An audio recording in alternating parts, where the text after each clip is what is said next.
Hello students. So last class में हम कर रहे थे केमिकल रिएक्शंस एंड इक्वेशंस के बारे में। और उसमें हमने किया था बैलेंस्ड केमिकल इक्वेशन। मैंने आपको बताया था कि केमिकल इक्वेशन को कैसे बैलेंस किया जाता है, ठीक है। फिर हमने किया था टाइप्स ऑफ केमिकल रिएक्शंस, जिसमें हमने किया था combination reaction, decomposition reaction, displacement reaction, double displacement reaction. Till यहाँ तक हमने किया था। नेक्स्ट फर्दर हम फिर आगे करते हैं continue types of chemical reactions में। जो हमारा नेक्स्ट टाइप है दैट इज न्यूट्रलाइजेशन रिएक्शन। जो हमारा नेक्स्ट टाइप है वो कौन सा है? That is neutralisation reaction. Okay, neutralisation reaction क्या होती है? न्यूट्रलाइजेशन रिएक्शन देखो, न्यूट्रलाइजेशन रिएक्शन में क्या होता है कि एक एसिड और एक बेस रिएक्ट करते हैं और बनाते हैं salt and water. Salt and water बनाते हैं। This reaction is called neutralisation reaction. Neutralisation reaction में क्या होता है कि एक एसिड और बेस रिएक्ट करते हैं।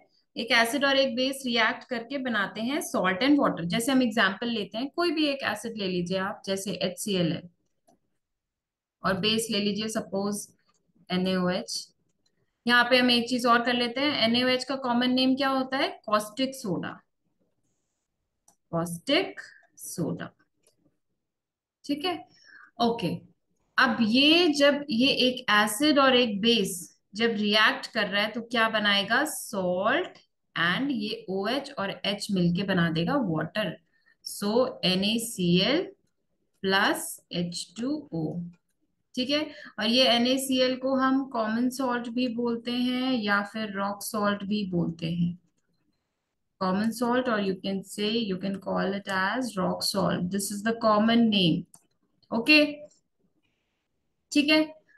अच्छा, चलो ये तो हो गया न्यूट्रलाइजेशन रिएक्शन के बारे में, ठीक है। अब नेक्स्ट जो हम करने जा रहे हैं that is oxidation and reduction, ठीक है। ये भी नेक्स्ट टाइप है रिएक्शन का, वो है ऑक्सीडेशन एंड रिडक्शन। सबसे पहले हम करेंगे ऑक्सीडेशन के बारे में, ठीक है। ऑक्सीडेशन के बारे में और फिर हम करेंगे रिडक्शन के बारे में।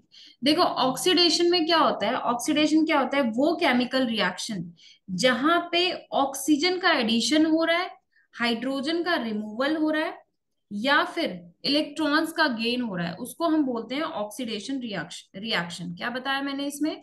या तो इसमें होगा addition of oxygen. Oxidation reaction में क्या होता है? या तो एडिशन ऑफ ऑक्सीजन, ओके, या फिर removal of hydrogen. Removal of hydrogen, या फिर तीसरा है इसमें कि loss of electrons. Loss of electrons, ठीक है। ये तीनों में से कोई एक चीज अगर हो रही है तो वो होगा oxidation reduction, oxidation reaction, sorry. Addition of oxygen होगा तो ऑक्सीडेशन रिएक्शन बोलेंगे। रिमूवल ऑफ हाइड्रोजन होगा तो ऑक्सीडेशन रिएक्शन बोलेंगे। लॉस ऑफ इलेक्ट्रॉन्स है तो भी हम ऑक्सीडेशन बोलेंगे, ठीक है। जैसे एग्जांपल ले लेते हैं,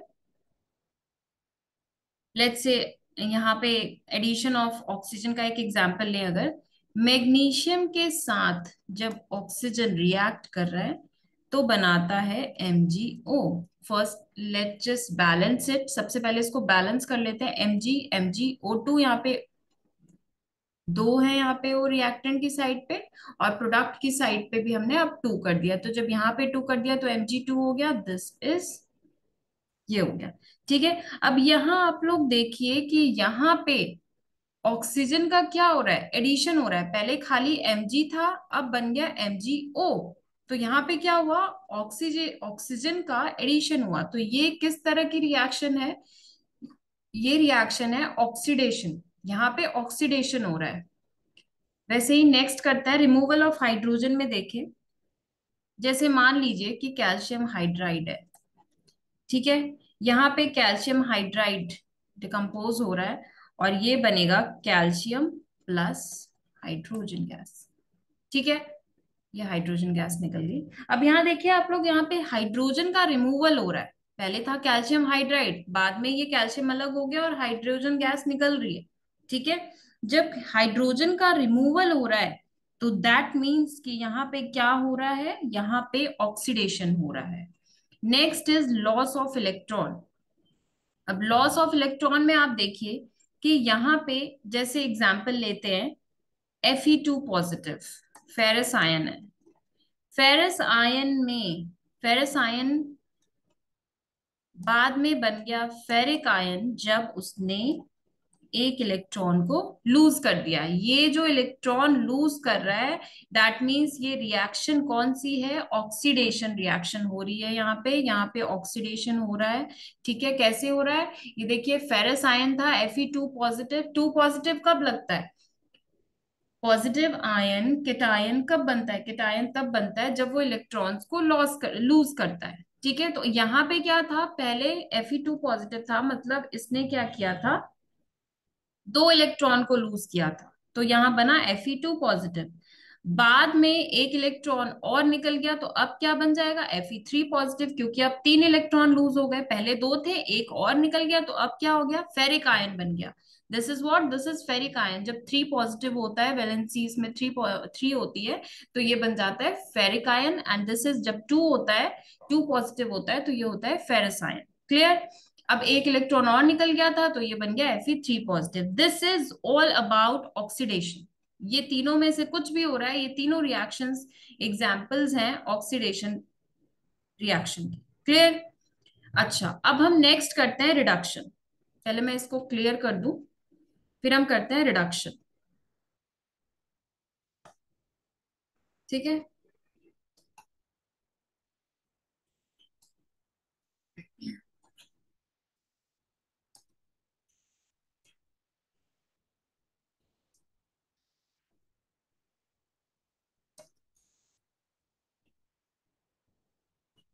ओके, अब हम करते हैं नेक्स्ट, जो हम करने वाले हैं दैट इज रिडक्शन। ठीक है।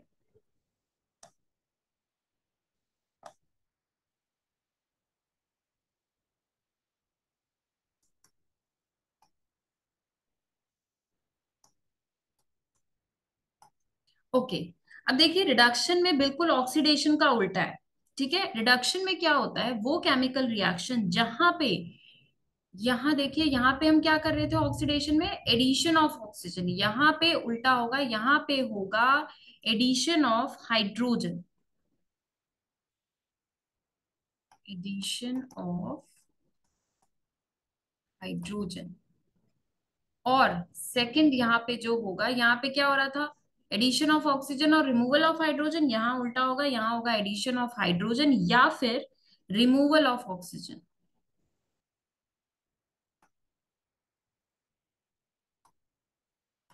ठीक है, और यहाँ पे क्या हो रहा था ऑक्सीडेशन में, लॉस ऑफ इलेक्ट्रॉन्स, यहाँ पे क्या होगा, गेन ऑफ इलेक्ट्रॉन्स।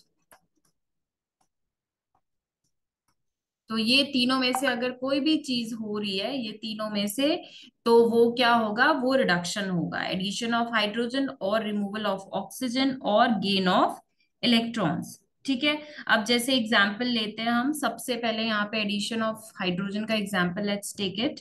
सबसे पहले मान लो सोडियम था, सोडियम मेटल, उसमें हाइड्रोजन गैस के साथ रिएक्ट किया और बनाया सोडियम हाइड्राइड।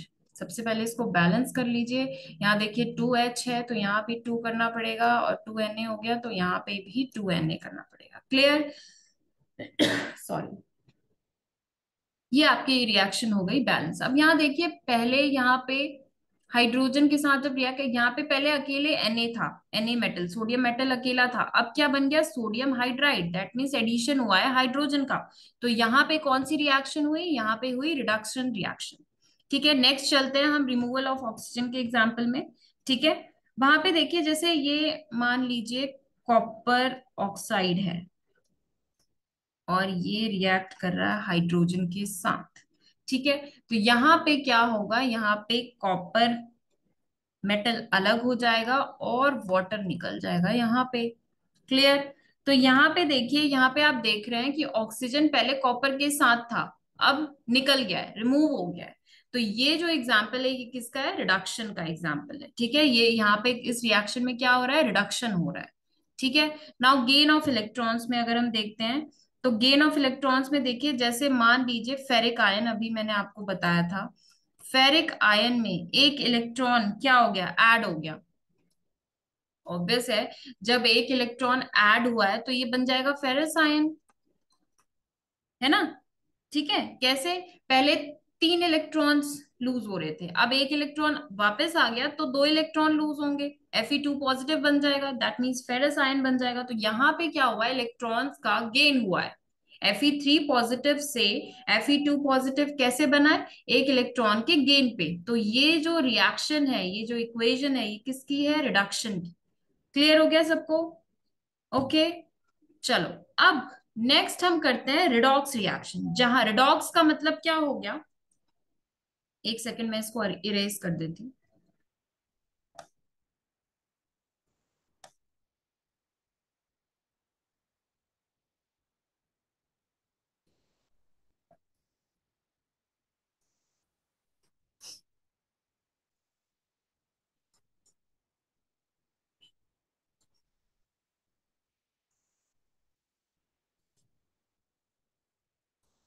हाँ जी, अब हम नेक्स्ट करते हैं रिडॉक्स रिएक्शन। देखो, वर्ड से ही पता चल रहा है रिडॉक्स। नेक्स्ट हम जो करने जा रहे हैं दैट इज रिडॉक्स रिएक्शन।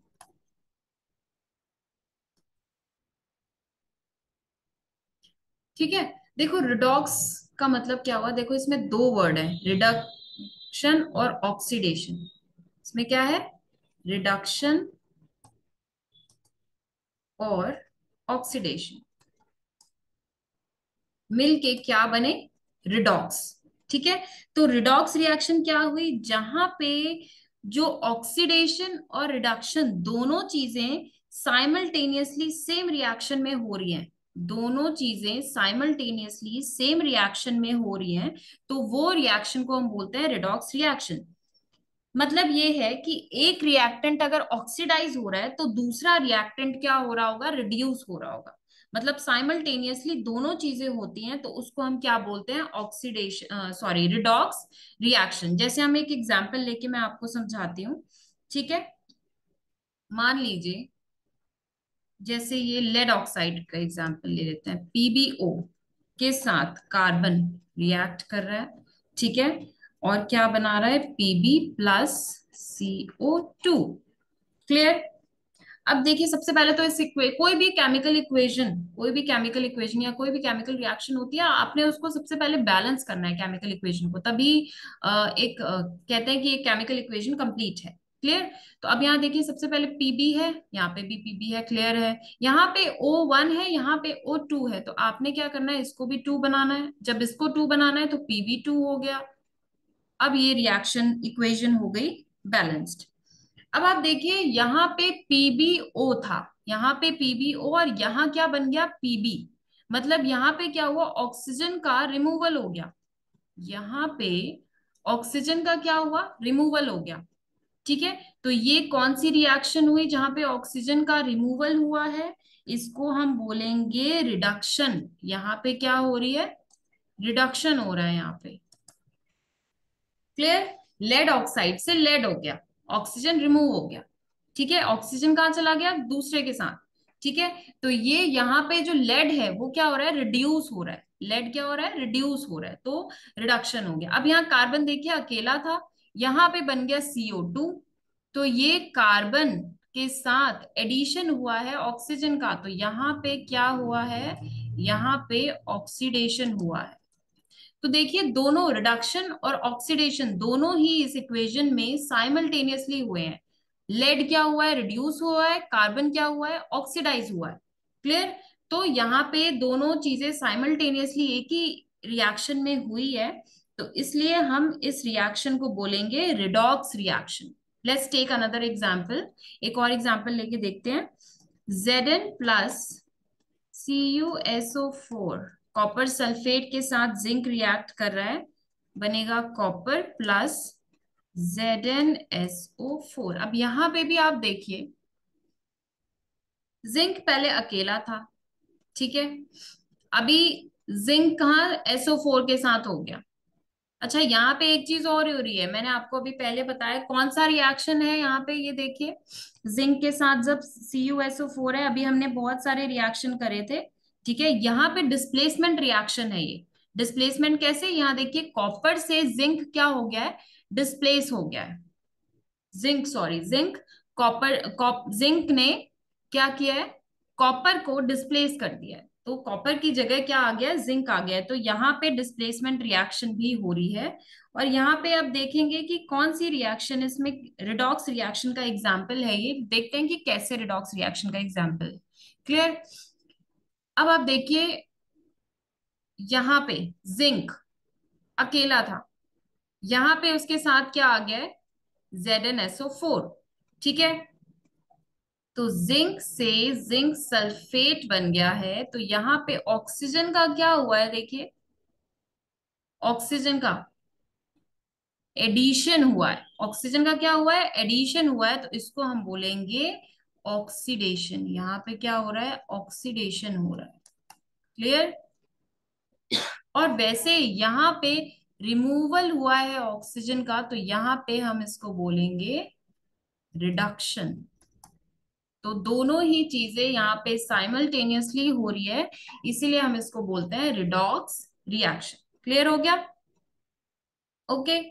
चलो, ये तो हमारा हो गया सारा रिडॉक्स रिएक्शन के बारे में, ऑक्सीडेशन के बारे में और रिडक्शन के बारे में। क्लियर।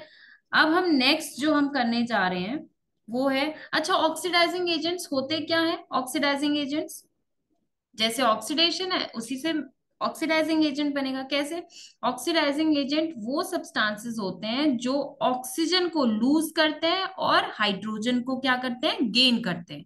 जैसे हमने ऑक्सीडेशन में पढ़ा कि ऑक्सीजन का एडिशन होता है और रिमूवल होता है हाइड्रोजन का, तो ऑक्सीडाइजिंग एजेंट क्या होंगे, जो वो सब्सटेंसेस जो ऑक्सीजन को लूज, सॉरी, वो सब्सटेंसेस जो ऑक्सीजन को क्या करते हैं, हाँ, लूज करते हैं और हाइड्रोजन को क्या करते हैं, गेन करते हैं, उसको हम बोलेंगे ऑक्सीडाइजिंग एजेंट।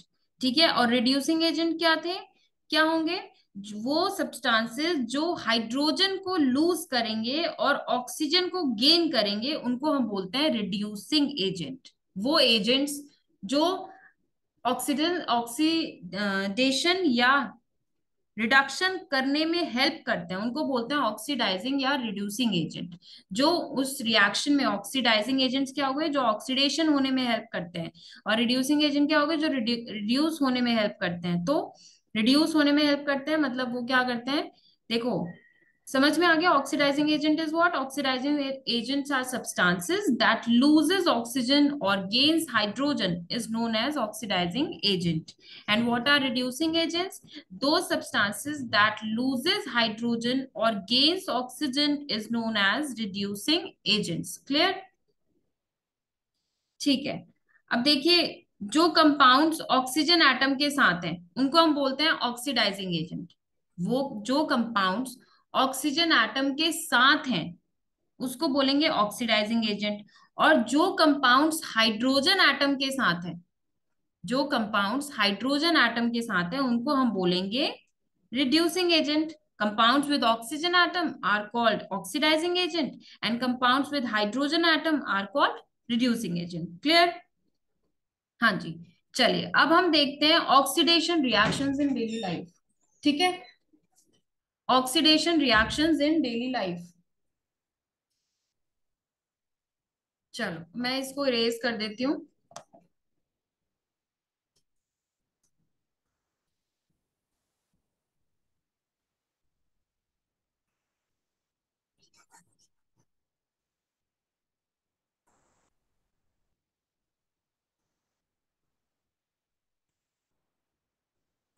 अब नेक्स्ट हम करेंगे कि ऑक्सीडेशन रिएक्शन डेली लाइफ में हमारी कौन कौन सी ऑक्सीडेशन रिएक्शंस होती हैं। ठीक है।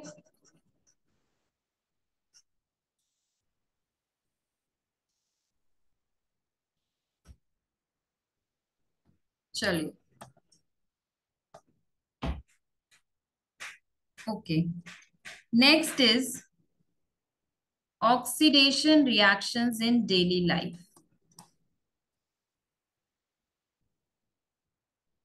Reactions in daily life. अब डेली लाइफ में कौन कौन सी ऑक्सीडेशन रिएक्शंस हम लोग देखते हैं। क्लियर। देखो सबसे पहला आता है आपका, देखो आप लोगों ने जितने भी हमारे मेटल्स हैं, मेटल्स का जो शाइनिंग जब नया नया होता है तो शाइनिंग सरफेस उस टाइम उसका चमक रहा होता है, चमकता है। ठीक है। धीरे धीरे टाइम के साथ उसकी जो शाइनिंग सरफेस है वो क्या हो जाती है, धीरे धीरे खत्म होने लग जाती है, टार्निश होने लग जाती है, मतलब खत्म होने लग जाती है उसकी क्या उसकी जो शाइनिंग सरफेस है उसकी शाइन धीरे धीरे क्या होती हो जाती है, कम पड़ने लग जाती है। क्यों पड़ने लग जाती है?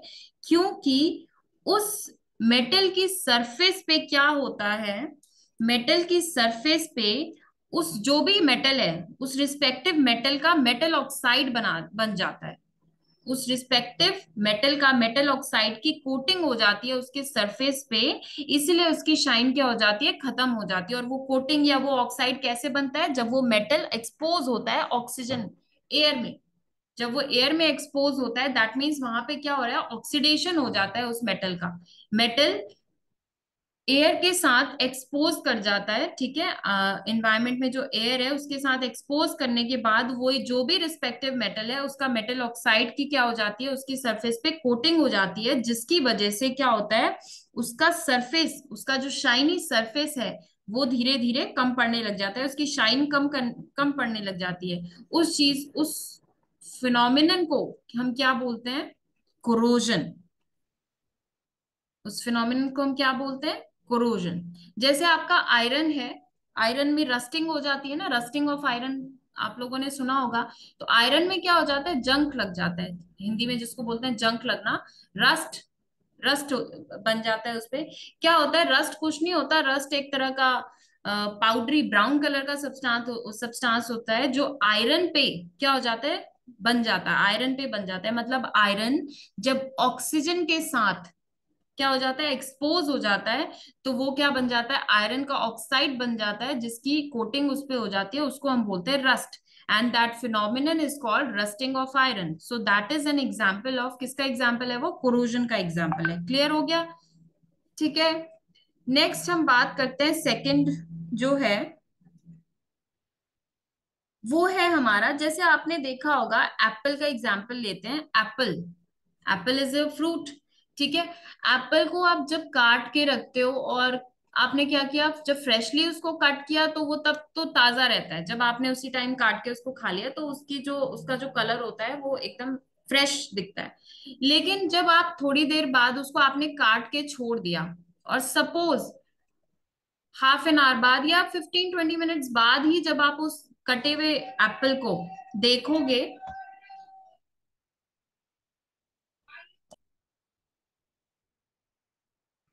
ओके।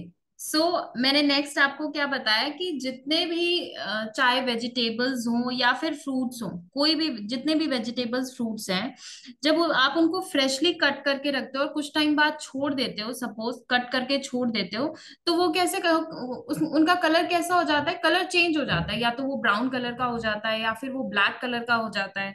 और वो क्यों होता है, ऑक्सीडेशन की वजह से। क्योंकि जो भी वेजिटेबल्स और फ्रूट्स में जो भी कंपाउंड्स प्रेजेंट है, जो भी प्रेजेंट है, वो क्या हो जाता है, ऑक्सीडाइज हो जाता है एयर की प्रेजेंस में। ऑक्सीडाइज होने के बाद उसका कलर क्या हो जाता है, चेंज हो जाता है। जैसे एप्पल को जब आप देखोगे थोड़ी देर बाद कट करोगे तो वो कैसा हो जाता है, ब्राउन कलर का हो जाता है। ठीक है। नेक्स्ट आपने ये ब्रिंजल है आपका या फिर पोटैटो है, जब आप उसको थोड़ी देर कट करके छोड़ दोगे तो ब्लैक कलर का पड़ने लग जाता है। तो वो क्यों होता है, दैट वो सारा चीज ऑक्सीडेशन की वजह से होता है। किसकी वजह से होता है, ऑक्सीडेशन की वजह से। तो सेकंड हमने क्या पढ़ा, freshly cut surfaces, freshly cut surfaces of vegetables and fruits turn brown। ठीक है, कैसा होने लग जाता है, brown after some time, turn brown after some time. Clear. और ये क्यों होता है, ये भी होता है ऑक्सीडेशन की वजह से। आई होप सबको क्लियर हो गया होगा। अब एक फिनोमिनन हम पढ़ते हैं, एक फिनोमिना पढ़ते हैं, एक टर्म पढ़ते हैं जिसको हम बोलते हैं rancidity. Rancidity, clear? Okay. Rancidity क्या होता है? देखो, ये टर्म भी इंपॉर्टेंट है। रेंसिडिटी, रेंसिडिटी क्या होता है? जब ऑयल्स या फैट्स, या वो खाना जिसमें ऑयल और फैट होता है, या तो ऑयल और फैट्स, या फिर वो खाना जिसमें ऑयल्स और फैट्स होते हैं, when they are expose to air, जब वो एयर में एक्सपोज करता है, जब वो एयर की प्रेजेंस में होता है, तो वो ऑक्सीडाइज हो जाता है। ऑक्सीडाइज होने की वजह से जो हमारा खाना है वो बासी हो जाता है, और उसमें से स्मेल आने लग जाती है, और उसका टेस्ट भी खराब हो जाता है। ठीक है? इस प्रोसेस को, इस फिनोमिनन को हम बोलते हैं रेंसिडिटी। रेंसिडिटी किसको बोलते हैं? ठीक है, जब हमारा खाना क्या होता है, खराब हो जाता है। आपने देखा होगा कि जैसे अभी हमने, अगर हम फ्रिज में ना रखें, रेंसिडिटी से बचने के लिए हम क्या करते हैं, उसको एक्सट्रीम टेम्परेचर दे देते हैं, तब वो खराब नहीं होता। वो भी फॉर एट, आप एक एक दिन रख सकते हो, चलो ठीक है। ठीक है, अगर आपने बाहर उसको, सुबह का खाना बना हुआ, आपने उसको रात तक, सपोज स्पेशली गर्मियों में अगर आपने उसको रात तक छोड़ दिया, तो क्या हो जाता है, खाने में से स्मेल आने लग जाती है, खाने का टेस्ट बदल जाता है। वो क्यों होता है? वो रेंसिडिटी की वजह से होता है, रेंसिडिटी बोलते हैं उसको। और वो होता क्यों है? वो होता है ऑक्सीडेशन की वजह से। ठीक है, ऑक्सीडाइज हो जाता है जो खाना है, जो भी खाना है उसमें जो ऑयल्स और फैट्स हैं, वो क्या हो जाते हैं, ऑक्सीडाइज हो जाते हैं, जिसकी वजह से वो खाना क्या हो जाता है, बासी हो जाता है और स्मेल करने लगता है। ठीक है, सो रेंसिडिटी मैंने आपको क्या बताया? When oils and fats, sorry, when oils and fats, when oils and fats or food containing oils and fats, food containing oils and fats, ठीक है, gets oxidized when they are exposed to air, gets oxidized, ठीक है, when they are exposed to air, when they are exposed to air, ठीक है, तो क्या हो जाता है? due to which, due to which the food becomes stale, the food becomes stale and gives bad taste or smell, and gives bad taste or smell. This is called rancidity. Clear? अब rancidity से बचने के लिए हम क्या क्या veg, क्या क्या तरीके अपनाते हैं टू प्रिवेंट रेंसिडिटी? ठीक है, सबसे पहला तरीका जो है, क्या क्या वेज हैं, these are the ways to prevent rancidity. ये रेंसिडिटी मतलब खाना खराब होने से हम कैसे बचा सकते हैं, या रेंसिडिटी से हम कैसे बच सकते हैं, उसका सबसे पहला जो, these are the ways to prevent, ways to prevent rancidity. Clear? सबसे पहला तरीका है एंटीऑक्सीडेंट्स डाल के। देखो, ऑब्वियस है कि ये सारी चीज, ये सारा चीज क्यों हो रहा है, ऑक्सीडेशन की वजह से। तो जब आप उसमें एंटीऑक्सीडेंट्स डाल देंगे, एंटीऑक्सीडेंट्स क्या करते हैं, एंटीऑक्सीडेंट्स वो होते हैं जो ऑक्सीडेशन नहीं होने देते, ऑक्सीडाइज नहीं होने देते, उनको हम बोलते हैं एंटीऑक्सीडेंट्स। तो या तो आप उसमें एंटीऑक्सीडेंट्स डाल दें, ठीक है, या फिर रेफ्रिजरेटिंग, नेक्स्ट इज रेफ्रिजरेटिंग, या आप उसको फ्रिज में रख दें, रेफ्रिजरेट कर दें। ठीक है, and third is what, third is आप उसको एयर टाइट कंटेनर्स में रख सकते हैं with nitrogen gas, storing food, storing food in air tight containers with what, कौन से गैस से, with nitrogen gas. Nitrogen gas के साथ आप एयर टाइट कंटेनर्स में फूड को स्टोर कर दें, तो वो खराब नहीं होगा। क्लियर? वैसे भी हम देखते हैं कि जब हमें कोई भी चीज अगर हम एयर टाइट कंटेनर्स में रखते हैं तो वो खराब नहीं होता, ठीक है। तो these are the ways, these are the three ways to prevent rancidity. या तो आप एंटीऑक्सीडेंट्स डाल दें, या आप रेफ्रिजरेट कर दें, या फिर आप क्या कर सकते हैं, फूड को एयर टाइट कंटेनर्स में डाल सकते हैं with nitrogen gas. Clear? Okay. So हमने क्या क्या पढ़ लिया? हमने पढ़ लिया है, देखिए, हमने सारा, अभी हमने टाइप्स ऑफ रिएक्शंस पढ़ी, ठीक है। हमने रेंसिडिटी पढ़ लिया। टाइप्स ऑफ रिएक्शंस में भी हमने बहुत सारी तरह की रिएक्शंस पढ़ी हैं। जैसे क्या क्या पढ़ा था? Combination, decomposition, displacement, double displacement, oxidation, reduction, and now rancidity. So this chapter is finished, this is finished from my side. This is all about chemical reactions and equations, जिसमें से आपको क्वेश्चंस आ सकते हैं। क्लियर? ठीक है, चलिए। So will continue with the next topic in the next class. Thank you.